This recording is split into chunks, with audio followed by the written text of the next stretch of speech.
Salut, c'est Joe, bienvenue dans cette vidéo et aujourd'hui on va parler de revenus passifs. T'as vu le titre et tu t'es dit le Joe il va nous parler de revenus passifs aujourd'hui. Et oui, je vais parler de revenus passifs. Alors il s'est passé un truc dans ma semaine en fait. Il s'est passé un truc la semaine dernière et du coup ça m'a fait grave penser à ça et il faut que je t'en parle parce que c'est vraiment important. Si toi t'es freelance ou que tu veux devenir freelance. Et du coup, dans cette vidéo, je vais t'expliquer qu'est-ce qui s'est passé, tu vois, en mode suspense de l'extrême. Je vais t'expliquer pourquoi c'est important de penser à la stratégie de revenu passif. Et je vais t'expliquer comment tu peux faire ça dans ton quotidien pour pouvoir gérer tes revenus passifs. Enfin, on va dire commencer à bosser sur les revenus passifs. Alors avant de commencer, on va casser, tu vois, je parle mal, on va casser le mythe des revenus passifs. Parce que sur Internet, tu vois revenus passifs par-ci, revenus passifs par-là.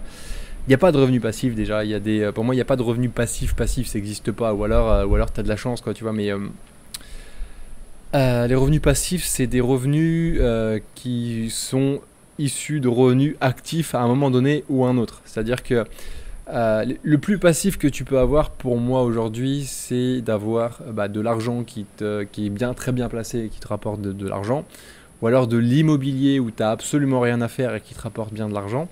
Mais dans les deux cas, il y a un moment donné, il t'a fallu de l'argent pour l'investir, tu vois.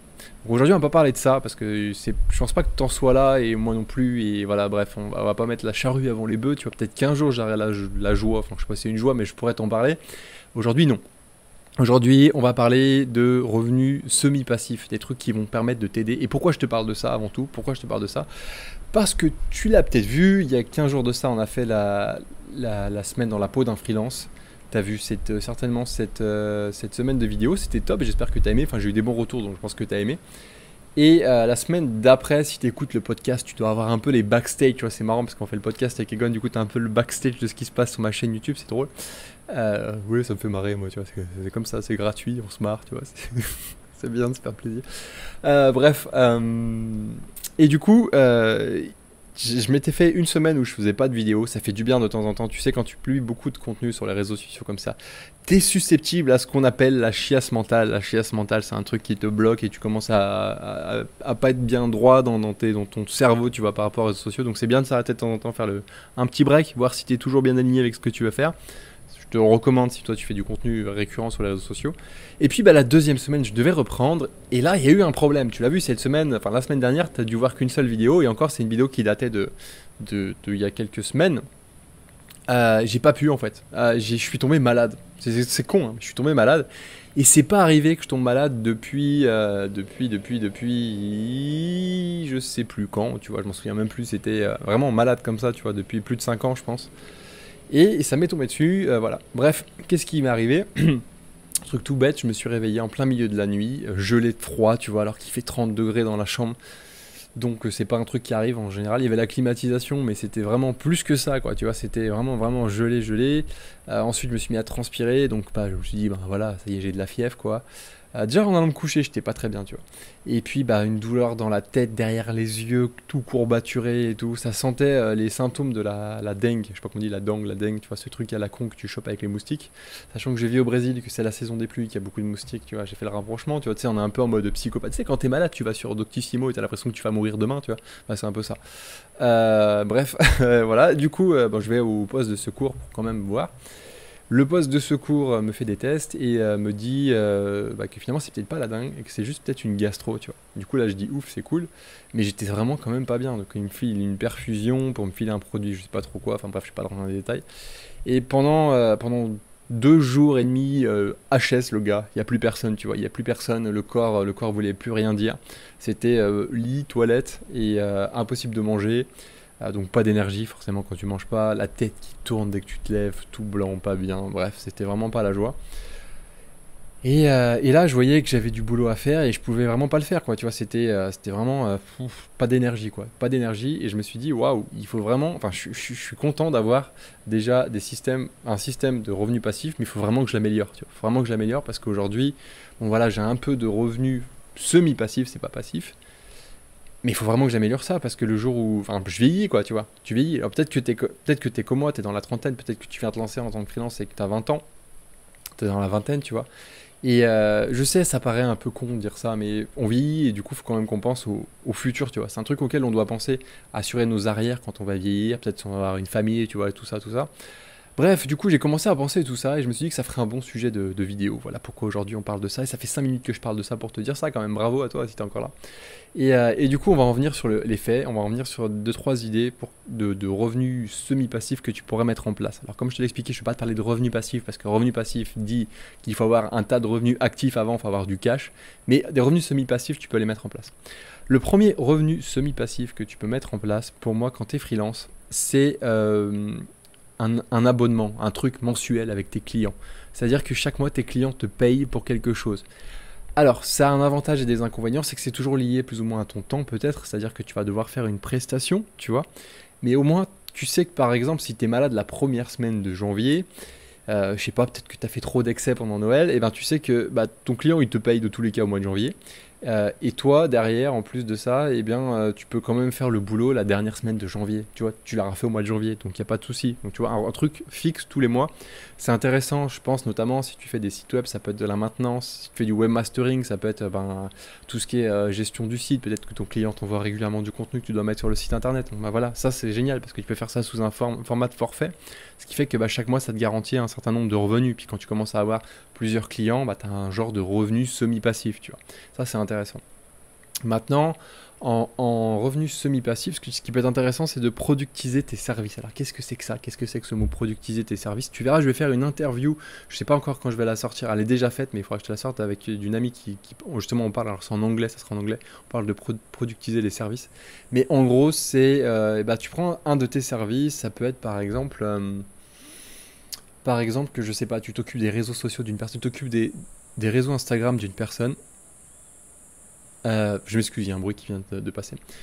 Et ben, on peut imaginer, pardon, que par exemple, tu vas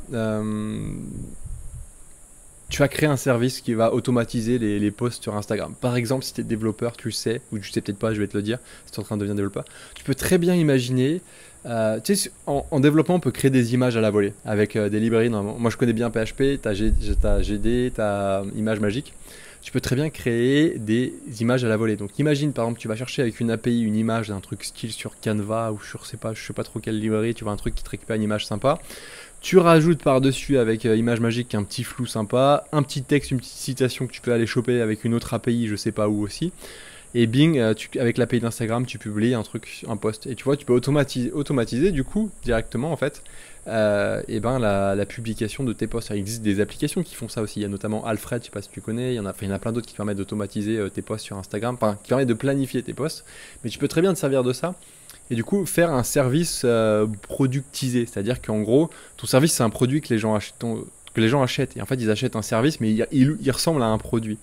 Ce genre de truc, c'est bien parce que ça te permet d'automatiser un maximum. Et ce qui fait que toi, peut-être même qu'à la fin, si tu es développeur par exemple, bah, tu auras peut-être quasiment besoin de rien faire. Ton service va être automatiquement, il va gérer tout seul. Tu vois, les gens vont souscrire et ils vont le faire eux-mêmes. Du coup, je reviens sur le troisième truc, truc que tu peux automatiser, c'est peut-être créer des extensions, créer des choses en fait, où toi, tu n'as pas besoin d'être là immédiatement. Tu as besoin de le concevoir, tu as besoin de le maintenir, mais tu n'as pas besoin d'être là automatiquement, immédiatement. Par exemple, je m'excuse, il y a un bruit qui me perturbe. Je sais pas pourquoi, ça vient d'où. Du coup, t'as pas besoin d'être là immédiatement. Par exemple, si tu prends, ah, il vient de là le bruit. Ok. Par exemple, on peut très bien imaginer que tu codes une extension sur WordPress. Ton extension, tu fais payer un truc, je sais pas, tous les ans. Tu sais, ça se fait bien, les trucs comme ça, tu payes tous les ans. Et toi, ton boulot, c'est juste de la maintenir. C'est pas forcément d'aller directement en contact avec ton client. Ce qui fait que derrière, bah, tu peux avoir des revenus passifs. Tu peux très bien aussi créer un site de service. Typiquement, j'ai un de mes abonnés qui a créé le site Fantastic Book, qui est génial. Tu vois, Fantastic Book, c'est quoi? Ça te permet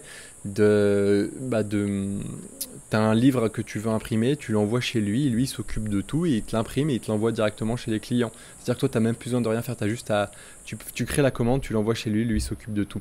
Tu peux très bien créer un service de ce type-là, tu vois. Je te dis pas de créer le même parce que lui il est déjà bien en avance sur toi et il fait vraiment du bon boulot. Mais tu pourrais très bien imaginer un truc comme ça dans ce genre-là. Je sais pas, par exemple moi j'aimerais bien, non je vais pas te dire ce que j'aimerais bien faire, c'est secret, on verra ça peut-être dans le futur. Tu vois. Ouh, le suspense, voilà. Dernier point que tu pourrais créer en revenu semi-passif, c'est les formations. Ça, c'est un truc qui est très facile à faire. entre guillemets, dans le sens où tu as une certaine expertise dans un domaine, tu peux très bien la revendre sous formation. Moi, typiquement, tu vois, je fais des formations. C'est un genre de revenu semi-passif, tu vois. Je passe du temps, mais ce temps-là, derrière, je le revends un nombre illimité de fois. Ce qui fait que je peux très bien être malade en train de crever sur mes toilettes. Là, pendant ce temps-là, je suis en train d'encaisser des dollars, tu vois. Ça, c'est cool. T'imagines la petite image, tu vois. C'est genre, tu t'en peux plus, mais tu es en train d'encaisser des dollars. Voilà, bref. Ça, c'est des revenus semi-passifs. Et puis, si tu as une stratégie comme ça où tu bases un petit peu de ton temps sur des revenus semi-passifs, sur le long terme, il y a des chances que tes revenus augmentent, c'est-à-dire que tu vas avoir tes revenus actifs, tu vas avoir tes revenus semi-passifs, et sur le long terme, tu vas peut-être avoir plus de revenus, ce qui fait que derrière, tu vas pouvoir commencer à investir dans des revenus passifs, typiquement du terrain, des startups, des investissements dans des fonds, etc., etc. Moi, c'est exactement ma stratégie aujourd'hui, tu vois, c'est ce que je fais. Et justement, je voulais t'en parler parce que je sais pas si tu as vu la vidéo de mardi. Mardi, on parlait de gérer son planning, tu vois. Et pour moi, ce que je suis en train de te dire, ce que je suis en train de t'expliquer aujourd'hui, ça fait partie intégrante de mon planning. C'est-à-dire que dans mon planning, je bosse avec mes clients, mais j'ai aussi toute une stratégie pour mes revenus semi-passifs et mes revenus passifs au long terme. Et ça, je te l'explique justement dans cette formation. Je t'explique comment avoir un planning qui permet de faire tout en même temps et jamais s'arrêter finalement à un truc de manière récurrente. Donc tu peux aller voir la formation, j'ai fait une vidéo mardi, juste un truc, je t'invite vraiment à aller la voir maintenant, ou aller prendre la formation maintenant si tu es vraiment intéressé, que tu es chaud, tu vois, je te mets le lien juste en dessous, parce qu'elle est en réduction jusqu'à dimanche, il y a une promotion jusqu'à dimanche, c'est pour le lancement, et puis derrière elle sera un peu plus chère, elle sera toujours disponible, mais elle sera un peu plus chère, donc ça serait dommage de ne pas en profiter, tu vois, sachant que les revenus passifs c'est vraiment important, tu vois, c'est comme les chiens qui jappent dans une vidéo, tu vois, ça fout le bordel, mais ça c'est pas important. Non, voilà, non, mais vraiment, c'est vraiment important d'y penser, t'as compris. Quand tu tombes malade, tu comprends vraiment encore plus. Voilà. Écoute, je te remercie pour ton attention. Oublie pas d'aller voir la vidéo de mardi par rapport à la formation. Et sur ce, moi, je te donne rendez-vous samedi pour une prochaine vidéo. À bientôt, enfin samedi. Ciao.